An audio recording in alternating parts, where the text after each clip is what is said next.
नमस्कार दोस्तों। वर्ग 2 चयन परीक्षा के सिलेबस में 20 यूनिट है और हर यूनिट से आपके 5-5 अंकों के प्रश्न आने वाले हैं। इस प्रकार से 20 पंचे 100 अंकों का आपका प्रश्न पत्र बनने वाला है। इस प्रकार की संभावना अभ्यर्थियों के द्वारा जताई जा रही है क्योंकि कैंडिडेट यहाँ पे बहुत सारे ऐसे हैं जिन्होंने अपनी पूरी 20 यूनिट को अभी तक कवर नहीं किया है।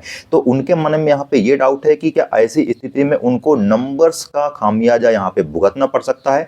आखिर ईएसबी के द्वारा किस प्रकार से प्रश्न पत्रों का पैटर्न तैयार किया जाता है, क्या इसके पहले जितनी भी परीक्षाएं हुई है उसमें ईएसबी के द्वारा बराबर मात्रा में प्रश्नों को वेटेज दिया गया है। अगर यहाँ पे गणित विषय की बात करें तो मैथ्स वाले परेशान है कि क्या मैथ्स आपके 50 नंबर की और फिजिक्स और केमिस्ट्री 25-25 यानी कि 50 नंबर की आने वाली है।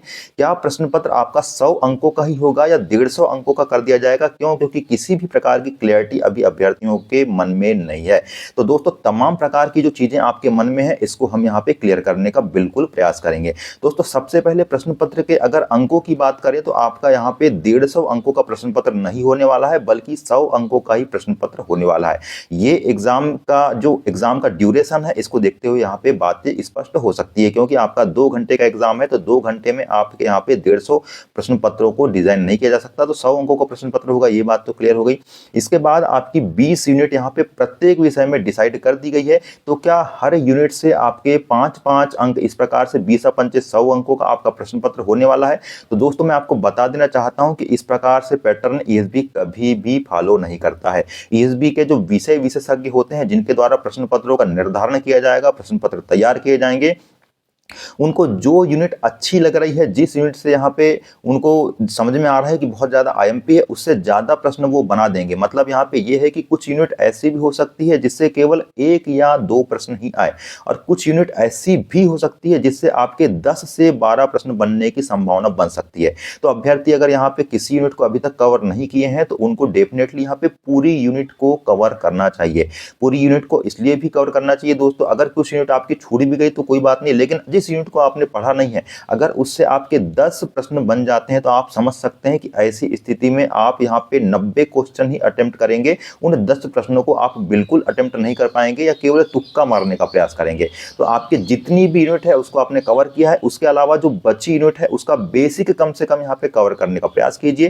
किसी भी यूनिट को यहाँ पे आपको छोड़ने की गलती बिल्कुल नहीं करना है, क्योंकि जिस यूनिट को आपने छोड़ दिया, मान लीजिए उसी से यहाँ पे वेटेज प्रश्नों का ज्यादा आने वाला है, तो ऐसी स्थिति में एक बहुत बड़ा खामियाजा आपको भुगतना पड़ सकता है। जहां तक बात यहाँ पे है कि प्रत्येक यूनिट से 5-5 अंकों का आएगा, तो मैंने क्लियर कर दिया है कि प्रत्येक यूनिट से 5-5 अंकों का प्रश्न पत्र आपका नहीं बनने वाला है, क्वेश्चन नहीं बनने वाले हैं। ईएसबी के द्वारा ऐसा पैटर्न कभी भी फॉलो नहीं किया गया है, ना ही आगे फॉलो किया जाएगा। अगर मैथ्स वालों की बात करें तो मैथ्स वाले ये बोल रहे हैं कि 50 अंकों की मैथ्स आएगी और 50 अंकों में आपके फिजिक्स और केमिस्ट्री का पोर्शन यानी कि 25-25 अंकों का आने वाला है। तो दोस्तों, ऐसा भी बिल्कुल नहीं होने वाला है।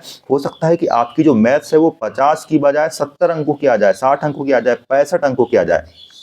और वास्तव में गणित विषय का आप अगर पेपर दे रहे हैं तो मैथ्स के ज़्यादा आने की संभावना यहाँ पे बन जाती है। अगर आपके फिजिक्स और केमिस्ट्री की बात करें तो हो सकता है कि 15-15 अंकों यानी कि 30 अंकों की फिजिक्स और केमिस्ट्री डाल दिया जाए, या हो सकता है कि 20-20 अंकों की फिजिक्स और केमिस्ट्री डाल दिया जाए। लेकिन यहाँ पे पूरी संभावना जताई जा रही है कि मैथ्स यहाँ पे सब्जेक्ट ज़्यादा आने वाला है। तो मैथ्स को बहुत अच्छे से कवर करना है, मैथ्स की पूरी 10 यूनिट को अच्छे से कवर कर लेना है। उसके बाद फिजिक्स और केमिस्ट्री को भी बराबर मात्रा में सम्मान देते हुए हर यूनिट का कम से कम आपको बेसिक तो कवर करना है, अगर आपको बहुत अच्छे से चीजें अभी क्लियर नहीं हो रही है दोस्तों। क्यों? क्योंकि यहाँ पे समय बहुत ज्यादा कम बचा है। तो ऐसी स्थिति में डीप लेवल पे आप जो यूनिट है उसको कवर नहीं कर पाएंगे, तो बेसिक कम से कम कवर कर डालिए। मतलब ये चीजें कवर कर डालिए जो आपके एग्जाम के पास अगर आप एक बार भी रीजन करें तो आपके दिमाग में, मेमोरी में आ जाए, आप आसानी से उसको रिकॉल कर लें।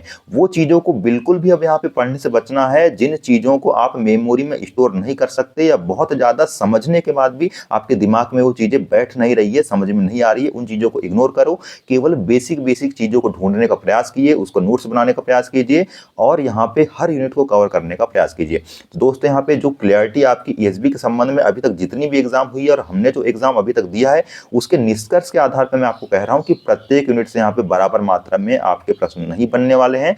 किस यूनिट को ज्यादा यहाँ पे वेटेज दे दिया जाए वो आपके विषय विशेषज्ञ जो प्रश्न पत्र तैयार कर रहे हैं उनके माइंड सेट पर डिपेंड करता है। तो हालांकि दोस्तों आपको पता है, आप पढ़ के यहाँ पे ये चीजें तो समझ गए हैं कि कौन सी यूनिट बहुत ज्यादा आईएमपी है, किस यूनिट से आपके ज्यादा प्रश्न बन सकते हैं। क्यों? क्योंकि आईएमपी जो टॉपिक होते हैं वो आसानी से आपको समझ में आ जाते हैं, और जो चीजें आपको नहीं बन रही है वो उतनी ज्यादा आईएमपी भी नहीं है। ये माइंड सेट के साथ चलिए, केवल उसका आप बेसिक कवर करने का प्रयास कीजिए, टेंशन किसी भी लेवल में आपको नहीं लेना है। तो दोस्तों इसी प्रकार की जो अपडेट है वो चैनल पे मैं हमेशा लाता रहता हूँ, इसलिए चैनल पे भी आपको अपना इसी प्रकार का प्यार बनाए रखना है। आगे जो भी अपडेट इस संबंध में होगी उसको लाने का प्रयास करेंगे। तब तक के लिए नमस्कार।